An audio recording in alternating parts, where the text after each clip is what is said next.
Macaronis pasta बनाने की इतनी आसान और इतनी सस्ती रेसिपी आपको कोई नहीं बताएगा कि बिल्कुल भी ना ही ज़्यादा बर्तन गंदे होंगे, ना ही ज़्यादा गैस का ज़या होगा और ना ही वक्त का ज़या होगा।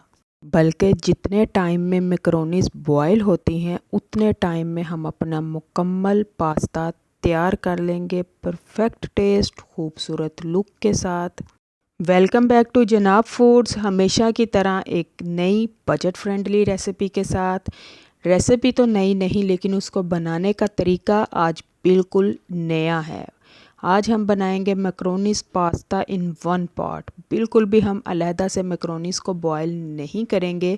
तो किस तरह से बनाएंगे ये मैक्रोनीज खूबसूरत सा पास्ता, देखने के लिए वीडियो के साथ रहिए। जैसा कि मौसम चेंज हो रहा है और जैसे सर्दी बढ़ती जाएगी तो गैस की प्रॉब्लम शुरू होती जाएगी, जो कि हर एरिया में ही हो जाती है। तो जब सिलेंडर्स को यूज़ करेंगे तो फिर अलहदा से इतनी महंगी रेसिपीज़ बनाने से पहले बंदा एक दफ़ा सोचता है कि ओहो, पहले अलहदा से मैक्रोनीज़ की बॉयल करने के लिए गैस ज़ाया जाएगी, फिर बाद में पास्ता की मुकम्मल तैयारी के लिए जाएगी। तो अगर आपका यही मसला हल हो जाए तो जितने टाइम में सिर्फ मैक्रोनीज बॉयल होती हैं उतने टाइम में सारे का सारा पास्ता तैयार हो जाए और इतनी तेज़ फ्लेम भी ना चलानी पड़े। तो देखने के लिए और ऐसा मज़ेदार पास्ता बनाने के लिए वीडियो के साथ बंधे रहिए और एंड तक पूरी वीडियो को देखिए। और वीडियो देखने के बाद जब आप पास्ता को टेस्ट कर चुके हैं तो फिर अपना राय का इजहार भी कमेंट बॉक्स में लाजमी कीजिए कि आज का वन पॉट पास्ता आपको कैसा लगा।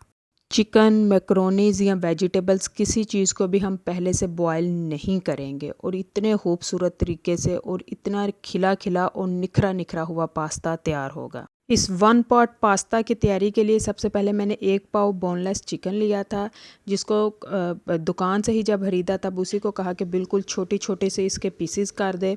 और उसको धोने के बाद आधा कप ऑयल जैसे ही गर्म हुआ उसमें मैंने धोया हुआ चिकन ऐड कर दिया और इस पे चिकन की बड़ी अच्छे से फ्राई करूँगी कि चिकन के सारे पीसेस जो हैं बड़े अच्छे से कलर चेंज हो जाएं, लाइट ब्राउन होना शुरू हो जाएंगे। तो उसमें डालूंगी 1 चम्मच के बराबर लहसुन का पेस्ट और 1 ही चम्मच के बराबर अदरक का पेस्ट है, लेकिन उन दोनों का मैंने इकट्ठा ही पेस्ट बनाया। और जैसे ही वो बिल्कुल ब्राउन हो जाएंगे और खूबसूरत सी बिनी बिनी खुशबू आना शुरू हो जाएगी तो उसमें मैंने ऐड कर दी 3 अदद दरमियाने साइज़ की गाजर ली थी, जिनको दरमियाने साइज़ में काटा, बिल्कुल बहुत ज़्यादा छोटा भी नहीं था और बहुत ज़्यादा बड़ा भी नहीं था। और उसको भी इसी ऑयल पे बड़े अच्छे से फ्राई करना है कि जो गाजर है उनका कलर चेंज हो जाए। बिल्कुल भी उसको गलाने तक जाने की ज़रूरत नहीं, लेकिन फ्राइंग के दौरान जब गाजर का कलर बिल्कुल चेंज हो जाए तो फिर इसके बाद हम इसमें डालेंगे अपनी मैक्रोनीज़। लेकिन इसमें पानी को बिल्कुल भी ऐड नहीं करेंगे, बल्कि इसी ऑयल पे जिस पे चिकन को फ्राई किया और लहसुन अदरक का पेस्ट फ्राई किया, जिस पे गाजर को फ्राई किया, उसी पे मैं मैक्रोनीज़ को डालूंगी और उस पे भी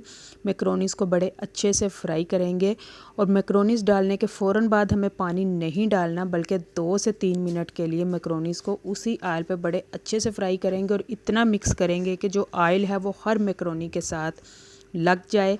मतलब सब्जियां, चिकन और मैक्रोनीज़ के साथ हमें ऑयल जो है वो चमकता हुआ नज़र आए। ऑयल तो आधा कप ही है, लेकिन जब इसको अच्छे से मिक्स करेंगे तो सब के साथ हमें बिल्कुल ऑयल चमकता हुआ नज़र आएगा। आज की वन पॉट पास्ता की यूनिक सी रेसिपी पसंद आए तो हौसला अफजाई के लिए चैनल को सब्सक्राइब करते जाएं और साथ ही वीडियो को लाइक भी कीजिए, क्योंकि आपका सब्सक्राइब करना और लाइक करना दोनों ही मोटिवेटेड होते हैं। और इसकी फ्राइंग के लिए तकरीबन 2 से 3 मिनट लाजमी लगेंगे। जब बड़े अच्छे से ये फ्राई हो जाएंगी और उसके बाद फिर हम बाकी मसाला जात को इसमें ऐड करेंगे, कि जिसमें मसाला जात के लिए भी बहुत ज़्यादा लंबे चौड़े मसाला जात की ज़रूरत नहीं होगी, बल्कि इसमें जाएगा 1 चम्मच। छोटे वाला साइज़ लें तो 1 चम्मच भर के, बड़े वाला चम्मच हो तो आधा चम्मच जाएगा इसमें काली मिर्च का पाउडर, वही वाला आधा चम्मच इसमें जाएगा कुटी हुई दरदरी सुरख मिर्च का, और वही वाला 1 चम्मच भर के इसमें जाएगा नमक का। नमक का भी हम 1 चम्मच ही यूज़ करेंगे, बाद में चेक करेंगे कम हुआ तो फिर इसको दोबारा से ऐड करेंगे। और मसाला जात डालने के बाद फिर से हमें एक दफ़ा अच्छे से सब्जियों को, मैक्रोनियों को, मसाला जात को मिक्स करना है, ताकि तमाम मसाला जात बड़े अच्छे से इसमें मिक्स हो जाएं। और इन तमाम चीज़ों की फ्राइंग के दौरान जो फ्लेम है उसको मैंने बिल्कुल मीडियम रखा, ना ही बहुत ज़्यादा तेज़ थी और ना ही बिल्कुल भी दम वाली थी, बल्कि मीडियम थी। और मीडियम फ्लेम पे ही बड़े अच्छे से ये सारा कुछ फ्राई हो जाएगा। और जैसे ही ये सारा कुछ अच्छे से फ्राई हो जाएगा तो एक नॉर्मल ग्लास का साइज़ जो कि हर घर में मौजूद होता है वो वाले 2 गिलास टोटल इसमें पानी जाएंगे। और पानी इसमें बिल्कुल इतना हो जाएगा, बिल्कुल आप किसी भी बर्तन से मेजर करें, सिर्फ इतना देखें कि जितनी क्वांटिटी हमारे बर्तन में मैक्रोनीज़ की है वो बिल्कुल उसमें डिप नज़र आए, उससे बिल्कुल ऊपर खड़ा पानी नज़र ना आए। उतनी ही मिकदार रहे कि जितने में हमें सब्ज़ियाँ और मैक्रोनीज़ बिल्कुल डिप नज़र आएंगे। फ्लेम को बिल्कुल जो है दम वाली स्लो कर देंगे और इसको स्टीम पे रखेंगे। और स्टीम की टाइमिंग होगी टोटल सिर्फ़ और सिर्फ 5 से 6 मिनट। तो देखें 5 से 6 मिनट की स्टीम के बाद माशाल्लाह से इतनी खूबसूरत और खिली खिली मैक्रोनीज़, पानी भी बिल्कुल खुश्क हो चुका है, मैक्रोनीज़ भी बिल्कुल आपस में चिपकी नहीं है और स्टीम में ही वो बिल्कुल गल भी चुकी हैं और फूल भी चुकी हैं। सिर्फ यही नहीं कि गली हैं बल्कि बिल्कुल उनका साइज़ को भी फ़र्क पड़ चुका है, वो भी बिल्कुल फूल चुका है। और इसमें जो क्वांटिटी थी मैक्रोनीज़ की वो आधा किलो का जो एक पैक नॉर्मली मार्केट से मिलता है वो वाला था। साथ ही मैं एक दफ़ा सारा कुछ मिक्स करने के बाद एक मैंने शिमला मिर्च ली थी जिसको ब्रिक चॉप किया और आधा फूल बंद गोभी का था। इनको पहले वाली स्टीमिंग पे इसलिए नहीं डाला कि इन्होंने बिल्कुल बहुत ज़्यादा गल जाना था और फिर मैक्रोनीज़ की निखार नहीं था ना, इसलिए इसको दोबारा से डालेंगे। और साथ ही मैंने इसमें 2 चम्मच बड़े बराबर डाली चिली सॉस के और 2 ही चम्मच बड़े इसमें ऐड किए सोया सॉस। उसके बाद इस सब को अच्छे से मिक्स करेंगे। नमक को मैंने चेक किया, नमक कम था, आधा चम्मच नमक को दोबारा ऐड किया और इस सारे को दोबारा से बड़े अच्छे से मिक्स कर लेने के बाद फिर से स्टीम लगाएंगे। और आपके स्टीम बहुत ज़्यादा लंबी नहीं होगी बल्कि सिर्फ 2 से 3 मिनट की स्टीम होगी जी। तो 2.5 मिनट से 3 मिनट के दरमियान की स्टीम के बाद फाइनली मैक्रोनीज़ भी बिल्कुल गल चुकी हैं, सब्जियां भी गल चुकी हैं, खिला खिला सा मैक्रोनी पास्ता हाजिर है।